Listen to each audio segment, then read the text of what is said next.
James Peter Mataragio.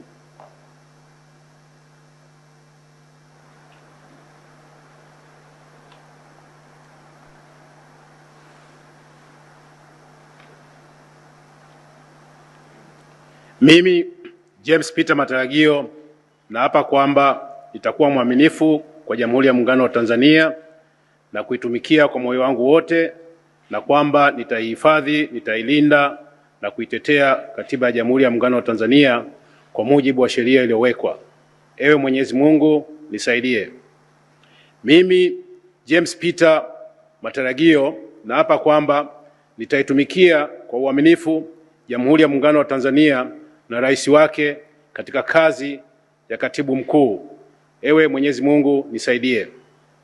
Mimi James Peter Mataragio naapa kwamba katika kazi yangu ya katibu mkuu, kwa vyovyote vile sitatoa siri ambazo nitazijua katika kazi zangu, isipokuwa katika kutimiza wajibu wa kazi hizo au kwa idhini ya rais. Ewe Mwenyezi Mungu nisaidie.